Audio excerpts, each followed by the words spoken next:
இன்னைக்கு கிளாஸ்ல என்ன பார்க்க போறோம் அப்படின்னா வந்து செல் அப்படிங்கறதான் பார்க்க போறோம் டாபிக். ஓகேங்களா? இப்போ நம்ம எதை ஃபோக்கஸ் பண்ணி இந்த பயாலஜில மெட்டீரியல்ஸ் வந்து கவர் பண்ண போறோம் அப்படின்னா வந்து RRB group D group 4 exam இதுக்கெல்லாம் வந்து இந்த மெட்டீரியல் வந்து ஹெல்ப்ஃபுல்லா இருக்கும். ஓகேங்களா? இப்போ இந்த டாபிக் வந்து குரூப் டில எதுக்கு கீழே வருது அப்படின்னு பார்த்தோம் அப்படின்னா ஜென்ரல் அவேர்னஸ்ல சயின்ஸ்ல பயாலஜிக்கு கீழே தான் இது வருது. ஓகேங்களா? இப்போ சரி, செல் தான் இன்னைக்கு பார்க்க போறோம். ஸ்டார்ட் பண்ணிடலாம், கிளாஸ் ஸ்டார்ட் பண்ணிடலாம். செல்னா என்ன? இப்போ எல்லா உயிரினங்கள் அப்படின்னு எடுத்துக்கிட்டோம் அப்படின்னா வந்து ஒரு சின்ன பாக்டீரியால இருந்து மனிதன் வரலும் வந்து எடுத்துக்கிட்டோம் அப்படின்னா எல்லாமே வந்து செல்களால தான் ஆகுது. ஓகேங்களா? அதுல வந்து ஒவ்வொரு உயிரினமும் செல்கள் வந்து வேறுபடும். சில உயிரி வந்து ஒரே செல்லா இருக்கும், ஒரு சில உயிரிகள் வந்து ஒன்றுக்கும் மேற்பட்ட செல்களால ஆயிருக்கும். ஓகேங்களா? இப்போ செல்கள் எல்லாம் ஒன்னா சேர்ந்து என்னவா மாறும்? திசுவா மாறும். திசு வந்து ஒன்றா சேர்ந்து ஒரு திசுக்கள் எல்லாம் ஒன்னா சேர்ந்து ஒரு ஆர்கனை உருவாக்கும், ஒரு உறுப்பை உருவாக்கும். அந்த உறுப்புகள் எல்லாம் ஒன்னா சேர்ந்து ஒரு உறுப்பு மண்டலத்தை உருவாக்கும். அந்த உறுப்பு மண்டலம் எல்லாம் சேர்ந்ததுதான் ஒரு ஆர்கானிசம், ஒரு உயிரினம் வந்து தோன்றுது அப்படின்னு சொல்லிட்டு சொல்லுவாங்க. இப்ப செல் அப்படின்னு எடுத்துக்கிட்டோம்னா அதை வந்து ரெண்டா வந்து வகைப்படுத்துறாங்க. எதை பொறுத்து அப்படின்னா வந்து அதோட உட்கருவை பொறுத்து வந்து ரெண்டா வகைப்படுத்துறாங்க. ப்ரோகேரியோட்டிக் செல், யூகேரியோட்டிக் செல் அப்படின்னு சொல்லிட்டு ரெண்டா வகைப்படுத்துறாங்க. இப்ப ப்ரோகேரியோட்டிக் செல்னா அது எப்படி இருக்கும் அப்படின்னு பார்த்தோம் அப்படின்னா அது உட்கரு வந்து தெளிவா காணப்படாது, அதோட மெம்பரைன் வந்து சுத்தி தெளிவா இருக்காது. ஒரு ஆர்கனலாவும் இன்னும் உள்ள இருக்கக்கூடிய செல் நுண்ணுறுப்புகள் அப்படின்னு சொல்லிட்டு பார்த்தோம் அப்படின்னா அதுல வந்து ஒரு யூகேரியோட்டிக் செல், ஒரு மேம்படைந்த செல்லுல வந்து இருக்கக்கூடிய அளவுக்கு எல்லாம் வந்து உள்ள இருக்கக்கூடிய உறுப்புகள் வந்து தெளிவா இருக்காது அப்படின்னு சொல்லிட்டு பார்க்கலாம். அப்ப யூகேரியோட்டிக் செல்னா எப்படி இருக்கும் அப்படின்னா அதுல உட்கரு இருக்கும், உட்கருவை சுத்தி வந்து மெம்பரைன் இருக்கும், அதுக்கப்புறம் உள்ள இருக்கக்கூடிய ஆர்கனல்ஸ் எல்லாமே இருக்கும். ஓகேங்களா? இதே ப்ரோகேரியோட்டிக் செல் எடுத்துக்கிட்டோம் அப்படின்னா இதுல வந்து ஒரு சில ஆர்கனலா இருக்கும், ஒரு சில ஆர்கனலா இருக்காது. இதுல வந்து ஒரு செல்லுக்கு தேவையான எல்லா ஆர்கனலாவும் இருக்கும். அதை வந்து யூகேரியோட்டிக் செல்னு சொல்லுவாங்க. இப்ப ப்ரோகேரியோட்னு சொன்னா ஒரு மேம்படைய செல்லுன்னு கூட சொல்லலாம். இப்ப மோஸ்ட்லி ப்ரோகேரியோட்டிக்கல் செல்கள் எல்லாமே வந்து ஒரு செல்லால் ஆனதா தான் இருக்கும். யூகேரியோட்டிக் செல்கள் அப்படின்னு சொல்லிட்டு ஒண்ணு வந்து ஒரு செல்களாகவும் சிலது வந்து மல்டி செல்லுலாரும் இருக்கு, ரெண்டுமே இருக்கு. சரி, இப்போ இங்க என்ன கண்டென்ட்ல இருக்கு அப்படிங்கறத செல்லை பத்தி ஜென்ரலா சொல்லியிருக்கேன். உள்ள என்ன கொண்டு வந்திருக்கான்னு பார்க்கலாம். சரி, செல்னா என்ன அப்படின்னா வந்து ஒரு உயிரினத்தோட அடிப்படை அலகுன்னு சொல்லுவாங்க. அதாவது எழுதியிருக்காங்க structural, functional or biological unit of living organism. ஒரு உயிரினம் இருக்கு அப்படின்னாவே அதுக்கு பேசிக்கா வந்து செல் வேணும். இப்போ இந்த பில்டிங்க்கு வந்து பேசிக்கா என்ன, ஒரே ஒரு செங்கல் அப்படின்னு சொல்லலாம்ல. ஒரு செங்கலா வந்து ஒன்னா சேர்ந்துதான் இந்த பில்டிங்கா வந்து நிக்குது. அப்ப இதோட அடிப்படை அதே மாதிரி நம்மளோட உயிரினத்துக்கு ஒரு அடிப்படை அழகு அப்படின்னு சொல்லிட்டு எடுத்துக்கிட்டோம் அப்படின்னா அது செல் தான் அப்படின்னு சொல்றாங்க. இப்போ செல் வந்து என்னவாது ஒன்னா சேர்ந்து திசுவா மாறுது. திசு வந்து ஆர்கன் வந்து என்னது, ஒரு சிஸ்டத்தை உருவாக்குது, ஆர்கன்ஸ் உறுப்பு மண்டலத்தை உருவாக்குது. அதுக்கடுத்து அதுதான் வந்து ஒரு ஆர்கானிசமா ஒரு பாடியா வந்து கன்வெர்ட் ஆகுது. அதான் சொல்லியிருக்காங்க. செல்லை பத்தி படிக்கக்கூடிய படிப்பு வந்து என்னன்னு சொல்லுவாங்கன்னா சைட்டாலஜி அப்படின்னு சொல்லுவாங்க, இல்ல செல் பயாலஜி அப்படின்னு சொல்லலாம், ரெண்டுமே சொல்லலாம். அதுக்கடுத்து இந்த செல் அப்படிங்கிற வேர்டு வந்து எதுல இருந்து வந்துச்சு அப்படின்னா வந்து லத்தீன் மொழியில இருந்து வந்துச்சு. லத்தீன்ல இருந்து the word cell derived from Latin. செல் அப்படிங்கிறது வந்து எந்த வேர்டு அப்படின்னா வந்து செல்வா அப்படிங்கிற ஒரு லத்தீன் வேர்ட்ல இருந்து செல் வந்து டெரைவ் ஆயிருக்கு. அப்ப செல்லுவா அப்படிங்கிற லத்தீன் வேர்டுக்கு என்ன மீனிங் அப்படின்னா ஸ்மால் ரூம், ஸ்மால் சேம்பர் அப்படின்னு சொல்லிட்டு சொல்லுவாங்க. அதுதான் தமிழ்லயும் இருக்கு. உயிரினத்தின் அடிப்படை செயல் மற்றும் உயிரியல் அழகு அப்படிங்கிறது செல் ஆகும். செல் வந்து திசுக்களா மாறும், திசுக்கள் உறுப்புகளா மாறும், உறுப்பு வந்து ஒரு உறுப்பு மண்டலத்தை உருவாக்கும், அதுதான் வந்து ஒரு உடலா கன்வெர்ட் ஆகும் அப்படிங்கிறத சொல்றாங்க. செல்களை பற்றிய படிக்கும் படிப்புக்கு தான் வந்து சைட்டாலஜி இல்ல செல்லுயிரியல் அப்படின்னு சொல்லலாம். அதுக்கடுத்து இந்த செல் அப்படிங்கிற வார்த்தை எதுல இருந்து வந்துச்சு அப்படின்னா லத்தீன் மொழியில இருந்து வந்தது அப்படின்னு சொல்லலாம். லத்தீன் மொழியில இருந்து வந்தது. எந்த வார்த்தையில இருந்து அப்படின்னு பார்த்தோம்னா செல்லுவா அப்படிங்கிற வார்த்தையில இருந்து வந்துச்சு. இந்த செல்லுவா அப்படிங்கிற வார்த்தைக்கு என்ன மீனிங் அப்படின்னா வந்து சிறிய அறை, சின்ன அறை, இல்லைன்னா வந்து சிறிய சேம்பர் அப்படின்னு சொல்லிட்டு சொல்லுவாங்க. சரி, நெக்ஸ்ட் ஸ்லைடு.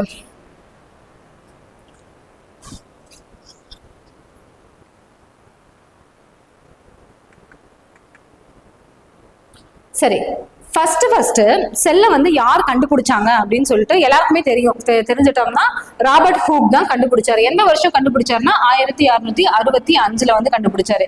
சரி, அதனால இவருக்கு வந்து என்ன சொல்றாங்கன்னா அப்படின்னா வந்து இந்த first sell was Robert Hooke. First இவர் கண்டுபிடிச்சதுனால வந்து என்ன சொல்றாங்க அப்படின்னா ஃபாதர் ஆஃப் சைட்டாலஜி அப்படின்னு சொல்லிட்டு சொல்றாங்க. மிஸ் ஆயிருக்கு, அடுத்த ஸ்லைட்ல இருக்கு. Okay, the father of.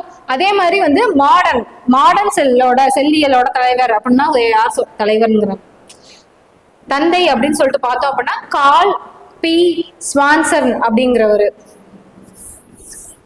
முன்னாடி கொஞ்சம் மர்ஜ் ஆயிருக்கு, அட்ஜஸ்ட் பண்ணிக்கோங்க, வேற ஒன்றும் இல்லை. அதாவது ஃபர்ஸ்ட் செல்லை கண்டுபிடிச்சது யாரு அப்படின்னா ராபர்ட் ஹூக். எந்த வருஷம் கண்டுபிடிச்சாரு அப்படின்னா 1665. இவரை வந்து என்ன சொல்றாங்க அப்படின்னா செல்லை கண்டுபிடிச்சதுனால என்ன சொல்றாங்க, சைட்டாலஜியின் தந்தை, செல் பத்தின படிப்புக்கான தந்தையே இவர் தான். ஏன்னா அவர் தான் ஒரு அடிப்படை அழகை கொடுத்துருக்காங்க அப்படிங்கிறதுனால செல்லியலோட தந்தை இல்லைன்னா சைட்டாலஜியோட தந்தை அப்படின்னு கேட்டாங்க அப்படின்னா அவரு ராபர்ட் ஹூக். அவ்வளவுதான் இந்த ஸ்லைடு, இதுல கண்டென்ட். அதுக்கு அடுத்தது பார்த்தோம் அப்படின்னா வந்து இப்போ மாடர்ன் சைட்டாலஜி, நவீன செல்லியலோட தந்தை யாரு அப்படின்னு கேட்டாங்க அப்படின்னா கார்ல் பி.எஸ். ஸ்வான்சன் அப்படின்னு சொல்லிட்டு சொல்லுவாங்க. அதுக்கு அடுத்து சரி, இப்போ ராபர்ட் ஹூக் வந்து என்ன பண்ணாரு, செல்லை கண்டுபிடிச்சாரு. அவர் எதுல கண்டுபிடிச்சாரு அப்படிங்கிறது நமக்கு தெரியணும். In 1665 Robert Hooke discovered the death cell. அதாவது அவர் ஃபர்ஸ்ட் பார்த்தாரு, ஆனா அவர் ஒரு உயிருள்ள செல்லை பார்க்கல, ஒரு உயிரற்ற செல்லை தான் பார்த்தாரு. Dead cell from cork, plants bark. அதாவது பிளான்ட்டோட பார்க், அதாவது ஒரு மரம் இருக்குன்னு வச்சுக்கோங்க, அதை சுத்தி ஒரு மரப்பட்டை இருக்கும்ல, அந்த மரப்பட்டையில கார்க்குன்னு ஒரு சின்ன ஒரு பார்ட் இருக்கு.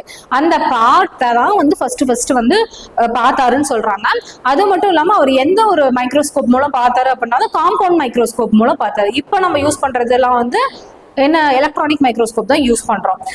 அதுதான் இங்க கொடுத்துருக்காங்க, என்னன்னு பார்க்கலாம். In 1665 Robert hook discovered the dead cell from cork of plant's bark and he named the dead cell as a room.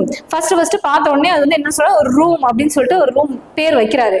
அதுக்கப்புறம் later he renamed the cell dead cell as a cella அப்படின்னு சொல்றாங்க. அதுக்கப்புறம் he renamed செல்லான்னு வச்சதுக்கு அப்புறம் திரும்ப செல்லுனே வச்சிடுறாரு அப்படின்னு சொல்றாங்க.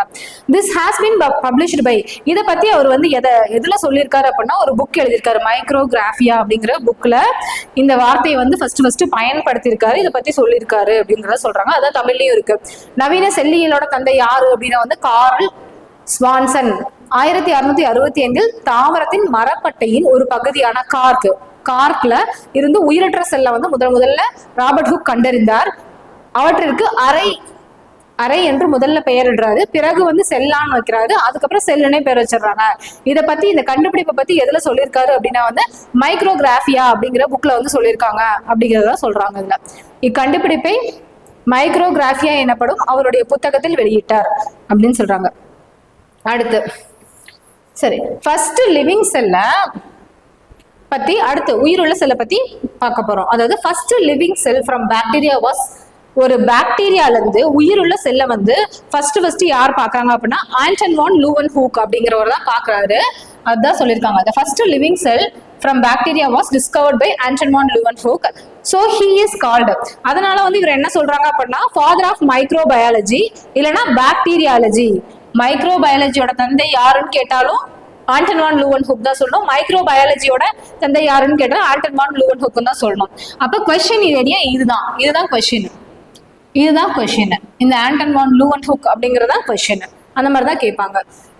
அப்போ இவரு ராபர்ட் ஹூக் வந்து ஒரு புக்ல வந்து அவருடைய செல்லை பத்தி ஃபர்ஸ்ட் கண்டுபிடிச்சதை வெளியிட்டாரு. அந்த புக் வந்து மைக்ரோகிராஃபியான்னு பார்த்தோம். அதே மாதிரி இவர் இதை பத்தி எதுல வந்து பப்ளிஷ் பண்ணிருக்காரு அப்படின்னா வந்து அர்கானா நேச்சர் அப்படிங்கிற புக்ல வந்து இதை பத்தி அவர் பப்ளிஷ் பண்ணிருக்காரு. அதாவது தமிழ்லையும் கொடுத்திருக்காங்க. முதல் உயிருள்ள செல்லை பாக்டீரியாவில் இருந்து கண்டறிந்தவர் ஆண்டன் வான் லூவன்ஹூக். எனவே இவரை வந்து என்ன சொல்றாங்க, நுண்ணுயிரிகள் அல்லது பாக்டீரியாவின் தந்தை. பாக்டீரியாவின்னு சொல்லக்கூடாது, பாக்டீரியாலஜி அப்படின்னு தான் வரும். பாக்டீரியாலஜியின் தந்தை லாஜின்னு வரும் என அழைக்கலாம். இதனை எந்த புக்ல வரும்னா அர்கானா நேச்சர். இந்த புக் நேம் முக்கியம். எதை பார்த்தாரு, பாக்டீரியாவை பார்த்தாரு. என்ன, உயிருள்ள செல்லா உயிரற்ற செல்லா? உயிருள்ள செல்லு. யாரு, ஆண்டன் வான் லூவன்ஹூக். என்ன புக்கு, அர்கானா நேச்சர் அப்படிங்கிற புக். ஓகேங்களா. அதுக்கடுத்து இவரை வந்து என்ன சொல்றாங்க, father of microbiology and bacteriology. இந்த 5 பாயிண்ட் வந்து ரொம்ப முக்கியம், ஞாபகம் வச்சுக்கோங்க. அடுத்து Anton van Leeuwenhoek also discovered. அவர் இதை மட்டும் தான் கண்டுபிடிச்சாரா அப்படின்னு சொல்லிட்டு, பாக்டீரியால இருக்கக்கூடிய செல்லை மட்டும் தான் கண்டுபிடிச்சாரா அப்படின்னு சொல்லிட்டு கிடையாது. அடுத்து வந்து என்னென்னலாம் டிஸ்கவர் பண்ணிருக்காங்கன்னு சொல்லிட்டு கொடுத்துருக்காங்க. Protozoa, bacteria, RBC, sperm cells. இது எல்லாத்தையுமே கண்டுபிடிச்சவர் யாரு அப்படின்னா வந்து ஆண்டன் வான் லூவன்ஹா. ஆர்பிசியை கண்டறிந்தவர் யார்? ஆண்டன் வான் லூவன்ஹூக். அதுக்கப்புறம் ஸ்பெர்ம் செல், ஓகே, விந்தணு செல்லை கண்டுபிடித்தவரும் ஆண்டன் வான் லூவன்ஹூக் தான். புரோட்டோசோவா அப்படிங்கிறதும் வந்து ஆண்டன் வான் லூவன்ஹூக். பாக்டீரியா செல்லை கண்டுபிடித்தவரும் ஆண்டன் வான் லூவன்ஹூக் தான். இந்த செல்களை எல்லாம் முதல்ல கண்டுபிடிச்சவர் ஆண்டன் வான் லூவன்ஹூக். மொத்தம் எத்தனை செல் இருக்கு? 1 2 3 4, ஓகேங்களா? புரோட்டோசோவா, பாக்டீரியா, ஸ்பெர்ம் செல், ஆர்பிசி, இது 4. அதுக்கடுத்து செல்லை பத்தின கோட்பாடை பத்தி பார்க்கலாம். இத செல் தியரி வாஸ், செல்லை பத்தின கோட்பாடு யார் கொடுத்தாங்க அப்படின்னா ஸ்லீடன் மற்றும் ஸ்குவான் அப்படிங்கிறவங்க தான் கொடுக்குறாங்க. எந்த வருஷம் அப்படின்னா 1839. அப்ப இந்த வருஷம் வந்து முக்கியம். முன்னாடி ஒரு வருஷம் சொன்னேன் 1665, அதுவும் வந்து ஞாபகம் வச்சுக்கணும். 1665 முக்கியம். அடுத்து 1839, 1 8 9 3 ஞாபகம் வச்சுக்கோங்க. நெக்ஸ்ட்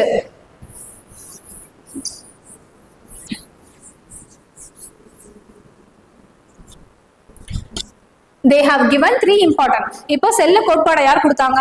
ஸ்லீடன் மற்றும் ஸ்குவான் அப்படிங்கிறவங்க கொடுத்தாங்க அப்படின்னு சொல்லிட்டு சொன்னா எந்த வருஷம் கொடுத்தாங்க அப்படிங்கிறது 1839 சொல்லிட்டேன். சரி, அந்த கோட்பாடுல என்ன சொல்லியிருக்காங்க? அதோட முக்கியமான 3 ஃபேக்ட் என்ன அப்படின்னா வந்து நம்ம ஃபர்ஸ்ட் செல்லுன்னு ஆரம்பிக்கும் போது ஒரு இது பார்த்தோம்ல, ஒரு லைன் பார்த்தோம்ல, அதேதான்.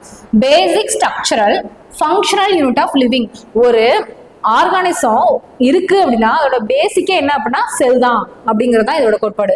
Basic structural and functional unit of living organism is cell. All living organisms are, எல்லா லிவிங் ஆர்கானிசமும் மேட் அப் ஆஃப், ஒன்று வந்து ஒரு செல்லால் ஆயிருக்கும், இல்லை பல செல்லால் ஆயிருக்கும். அது 2வது. 3வதா என்ன சொல்றாங்க அப்படின்னா ஒரு செல்ல இருந்தா இன்னொரு செல் உருவாகுது, முன்பு இருந்த செல்லில் இருந்து உருவானது அப்படின்னு சொல்றாங்க. a new cell has been arise from pre-existing. ஏற்கனவே இருந்த ஒரு செல் இருந்தா புது செல் உருவாகுது அப்படிங்கறத சொல்றாங்க. a new cell has been arise from pre-existing cell. அதான் தமிழ்லயும் கொடுத்திருக்காங்க. அனைத்து உயிரினங்களின் அடிப்படை மற்றும் செயல் அலகு செல் தான்.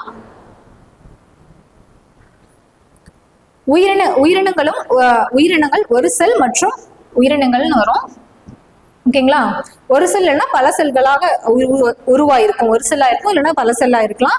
முன்பிருந்த செல்களிலிருந்து உருவாகிறது. ஒவ்வொரு செல்லும் வந்து முன்பிருந்த செல்கள்ல இருந்தா உருவாகுது அப்படிங்கிறது தான் சொல்லியிருக்காங்க. அதுக்கு அடுத்தது, அதாவது இந்த செல் தியரிய வச்சு ஒரு உயிரினத்தை பாக்குறோம்னு வச்சுக்கோங்க. எல்லா உயிரினமும் இந்த செல் தியரிக்கு கீழே வருது. அந்த செல் கோட்பாடை வந்து அதுக்கு கீழே அந்த ரூல்ஸை வந்து ஃபாலோ பண்ணி வர மாதிரி இருக்கும். ஆனா வைரஸ் செல் மட்டும் அப்படி கிடையாது.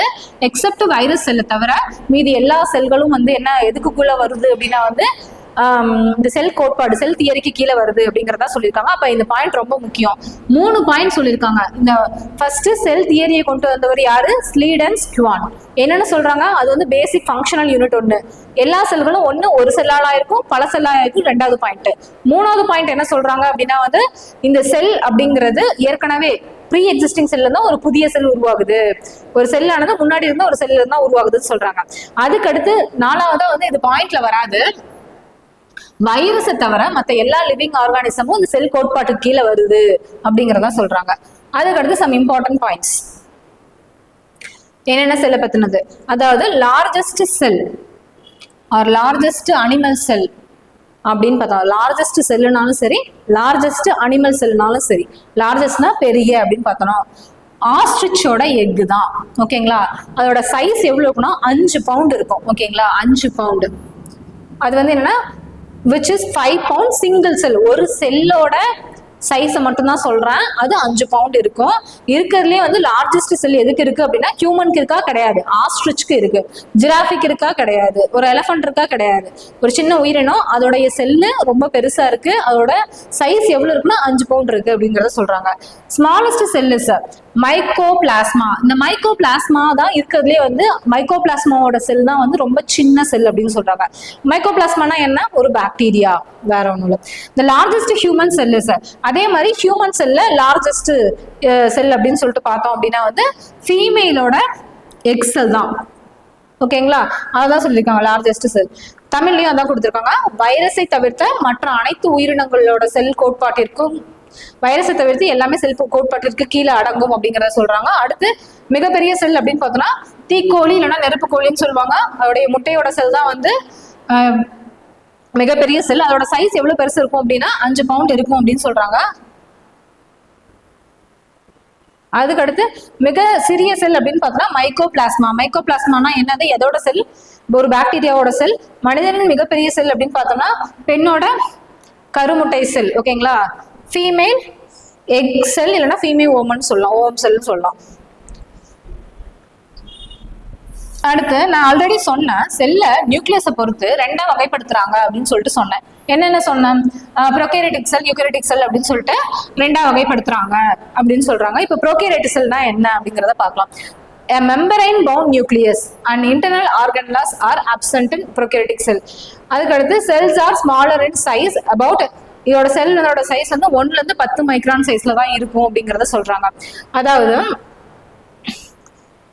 எப்படி இருக்கும் அப்படின்னா வந்து ஒரு மெம்பரைன் இருக்கும், சுத்தி ஒரு செல் எடுத்துக்கணும், இதுக்குள்ள செல் வால் இருக்கும், செல் மெம்பரைன் இருக்கும். ஓகேங்களா, அதுக்கடுத்து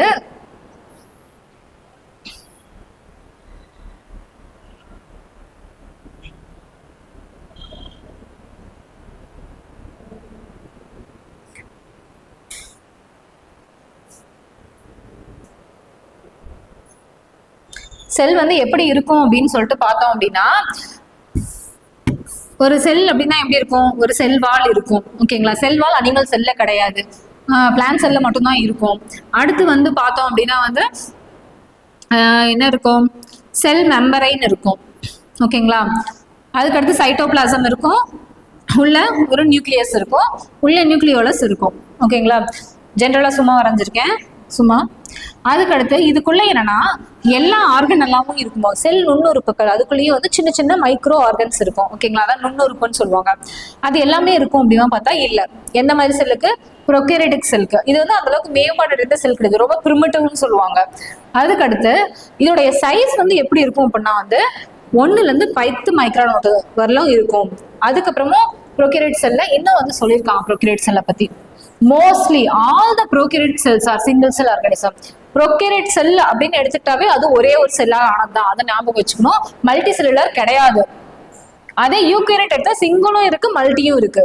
ப்ரோகேரியோட்னா சிங்கிள் செல் மட்டும்தான். The internal organelles are present in prokaryotic cell. அதுக்குள்ள ப்ரோகேரியோட்டிக் செல்குள்ள செல் நுண்ணுறுப்புகள் இருக்கு அப்படின்னு சொல்லிட்டு சொன்னேன். எல்லாமே இருக்கானா, எல்லாமே இல்லை. 1-2 இருக்கும், 1-2 எல்லாமே இருக்கும். என்னென்ன இருக்கு அப்படின்னு சொல்லிட்டு பார்த்தோம் அப்படின்னா, செல் வால் இருக்கும், இதான் செல் வால். வெளியே அவுட்டர் மோஸ்ட் லேயர் தான் செல் வால்னு சொல்லுவாங்க. அதுக்குள்ள பக்கத்துல இருக்கிறது செல் மெம்பரைன். நமக்கு செல் மெம்பரைன்ல தான் ஸ்டார்ட் ஆகுது. தாவரங்கள் மற்ற உயிரினங்களுக்கு வந்து செல் வால்ல இருந்து ஸ்டார்ட் ஆகுது. அதுக்கடுத்து சைட்டோபிளாசம். சைட்டோபிளாசம் எப்படின்னா, இப்போ ஒரு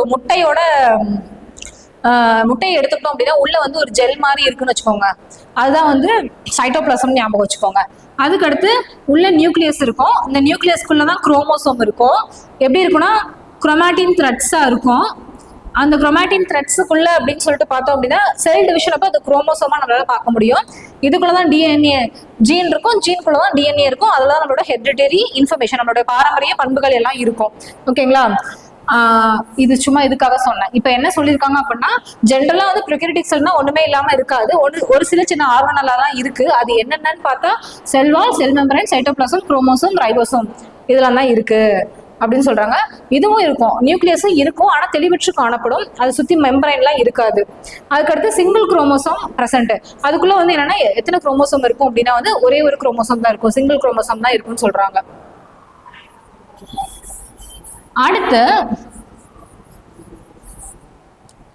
அடுத்து வந்து இதுல வந்து எந்த மாதிரி ரைபோசோம் இருக்குன்னு சொல்லிட்டு பார்த்தேன். என்ன டைப் ஆஃப் ரைபோசோம்னா அதுலயே 2 டைப் இருக்கு, 80S 70S சொல்லிட்டு.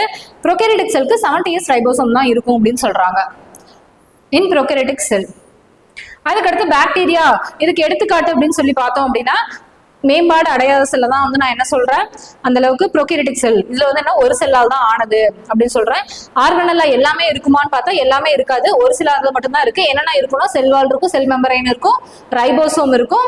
அதுக்கப்புறம் ரைபோசோம்னு பார்த்தா அதுல ப்ரோகேரியோட்டிக் செல்க்கு மட்டும் என்ன இருக்குன்னா 70S ரைபோசோம் இருக்கும் அப்படின்னு சொல்லி பார்த்தோம். நியூக்ளியஸ் இருக்கும், ஆனா தெளிவற்று காணப்படும், சுத்தி மெம்பரைன்லாம் இருக்காது அப்படிங்கிறத பார்த்தோம். ஒற்றை குரோமோசோமே பெற்றிருக்கும்னு சொல்லிட்டு பார்த்தோம்.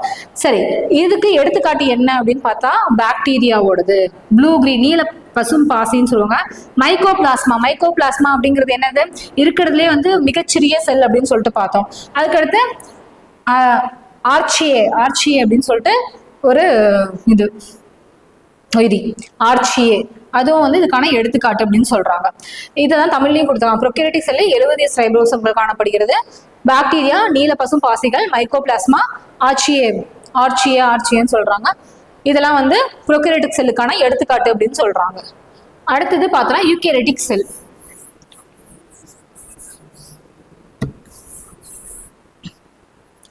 யூகேரியோட்டிக் செல் அப்படின்னு பார்த்தோம் அப்படின்னா நியூக்ளியஸை சுற்றி ஒரு லேயர் இருக்கும். இதுதான் நியூக்ளியஸ்ன்னு சொல்லி பிரித்து காட்டுறதுக்கு ஒரு லேயர் இருக்கும்.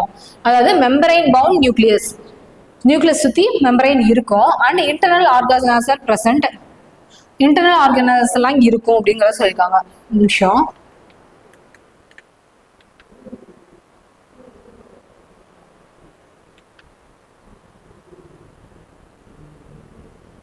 இதுல வந்து என்ன சொல்லியிருக்காங்க, மெம்பரைன் பவுண்ட் நியூக்ளியஸ் இன்டர்னல் ஆர்கனஸ்லாம் ஆப்சன்ட்னு சொல்லியிருக்காங்க ப்ரோகேரியட்ல. இந்த இடத்துல பார்த்தோம் அப்படின்னா இருக்கும், யூகேரியட்ல இருக்கும்பா, மெம்பரைன் இருக்கும், உள்ள இன்டர்னல் ஆர்கனஸ்லாம் இருக்கும்.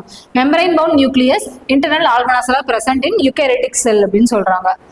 சரி, யூகேரியட்டிக் செல் அப்படின்னா இங்க வந்து ப்ரோகேரியட்டிக் செல்ல என்ன பார்த்தோம், சைஸ் 1 to 10 மைக்ரான் அப்படின்னு சொல்லி பார்த்தோம். இதே வந்து யூகேரியட்டிக் செல் அப்படின்னு சொல்லிட்டு பார்த்தோம் அப்படின்னா 1ல ஆரம்பிக்கல, 5ல ஆரம்பிக்குது, அங்க 10ல முடிஞ்சு 5 to 100 மைக்ரான் சைஸ் இருக்கும், பெருசா இருக்கு அப்படிங்கறத சொல்றாங்க. யூகேரியட்ஸ் ஆர் போத் சிங்கிள், ஒரு செல்லால் ஆனதும் யூகேரியட்ல இருக்கு, பல செல்லால் ஆனதும் யூகேரியட்டோட வகை கீழே வருது அப்படிங்கிறத சொல்றாங்க.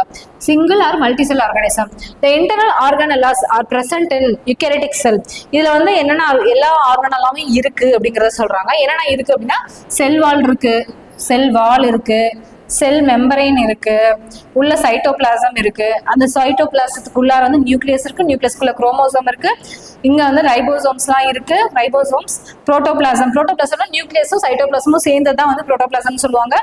அதுக்கடுத்து உள்ள மைட்டோகாண்ட்ரியா இருக்கு, மைட்டோகாண்ட்ரியா, அது எண்டோபிளாஸ்மிக் ரெக்டிகுலம் இப்படி இருக்கும் பிக்சர் அப்புறமா நெக்ஸ்ட் ஸ்லைட்ல பார்க்கலாம். அதுக்கடுத்து கால்கை உறுப்புகள் இருக்கு, லைசோசோம்ஸ் இருக்கு, தற்கொலை பைகள் சொல்லுவாங்கல்ல அது வந்து லைசோசோம்ஸ் இருக்கு, சென்ட்ரியோசோம் இருக்கு, சென்ட்ரியோசோம் இது வந்து விலங்கு செல்ல மட்டும்தான் காணப்படும். வேக்யூல் வந்து பிளான்ட் செல்ல தான் பெருசா காணப்படும், விலங்கு செல்ல இருக்கும், சில டைம்ல இல்லாமையும் இருக்கும். பிளாஸ்டிக் பசுங்கணிகம் அப்படின்னு சொல்லிட்டு பார்த்தோம் அப்படின்னா அது எந்த செல்ல மட்டும் இருக்கும்னு பார்த்தோம் அப்படின்னா தாவர செல்கள்ல மட்டும்தான் இருக்கும். இப்படி வேகமா சொல்லணும்னு சொல்லிட்டு நினைக்காதீங்க, இது ஒன்னு பத்தியும் நம்ம தெளிவா பார்ப்போம், ஓகேங்களா. அதுக்கடுத்து அதுல என்ன பார்த்தோம், ஒற்றை குரோமோசோம் தான் ப்ரோகேரியோட்டிக் செல்ல காணப்படும் அப்படின்னு சொல்லிட்டு பார்த்தோம். இதுல வந்து எத்தனை குரோமோசோம் படும், மோர் தென் 1 குரோமோசோம் காணப்படும். மோர் தென் 1 குரோமோசோம் இஸ் பிரசன்ட். இதுல 80S, அதுல வந்து என்ன ரைபோசோம் இருக்கும், 70S ப்ரோகேரியோட்ல சொன்னா, யூகேரியட்ல 80S ரைபோசோம் இருக்கும் அப்படின்னு சொல்லிட்டு பாக்குறோம். இதுக்கு எடுத்துக்காட்டு அப்படின்னு பார்த்தோம்னா அமீபா, ஈஸ்ட் வந்து ஒரு செல்லையும் இருக்கு, பல செல்லையும் இருக்கு.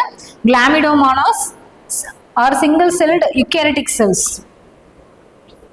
கிளாமிடோமோனாஸ் அப்படிங்கிறது அமீபா, ஈஸ்ட், கிளாமிடோமோனாஸ் இது எல்லாமே ஒரு செல் தான், ஒரு செல்லால் ஆனது தான். ஆனா யூகேரியட்டிக் செல், ஏன் யூகேரியட்டிக்னு சொல்றாங்க, அதுல வந்து செல் உறுப்புகளும் நியூக்ளியஸும் வந்து தெளிவா காணப்பட்டிருக்கும், அதனாலதான் யூகேரியட்டிக் செல்கள் அப்படின்னு சொல்றாங்க.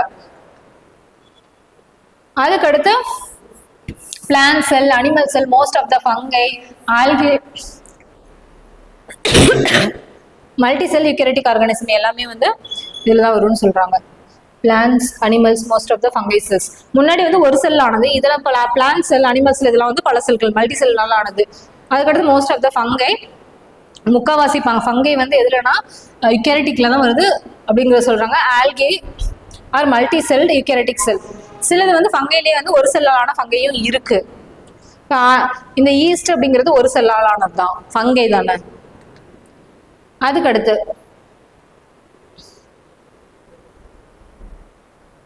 ஓகே, மீதி இதுவரையிலும் ஓகே. இப்போதைக்கு நம்ம என்ன பார்த்துருக்கோம், செல்னா என்னன்னு பார்த்துருக்கோம், செல்லை யார் கண்டுபிடிச்சாங்க அப்படிங்கிறத பார்த்தோம், செல்லை பத்தின படிப்பு என்ன அப்படிங்கிறது பார்த்தோம், ப்ரோகேரியோட்டிக் செல், யூகேரியட்டிக் செல்னா என்னங்கிறது பார்த்தோம், ஓகேங்களா. அதுக்கடுத்து பெரிய செல் என்ன, சிறிய செல் என்ன அப்படிங்கிறது பார்த்தோம். இப்போ இதுவரையிலும் ஓகே. அதுக்கடுத்து ஒவ்வொரு நுண்ணுறுப்புகளும் என்னென்ன வேலை செய்யும், அது எங்க இருக்கு, என்ன கவுண்ட்ல இருக்கு, லேயர் இருக்கா இல்லையா அப்படிங்கிறதெல்லாம் அடுத்தடுத்த கிளாஸ்ல பார்ப்போம். மறக்காம கண்டினியூஸா ஃபாலோ பண்ணுங்க. இதுல வந்து மோஸ்ட்லி எல்லாமே எஸ்சிஆர்டி என்சிஆர்டி ரெண்டு புக்கையும் கம்பைன் பண்ணி தான் கொடுத்துருக்கோம். வர போற குரூப் டி எக்ஸாமை ஃபோக்கஸ் பண்ணியும் குரூப் 4 எக்ஸாம் ரெண்டுக்குமே யூஸ்ஃபுல்லா இருக்கும். எந்த கண்டென்ட்டும் மிஸ் ஆகாது. மறக்காம ஹரிகண்ட் அகாடமி சேனலுக்கு சப்ஸ்கிரைப் பண்ணுங்க, ஷேர் பண்ணுங்க, பெல் ஐக்கான் கிளிக் பண்ணிக்கோங்க. தேங்க்யூ.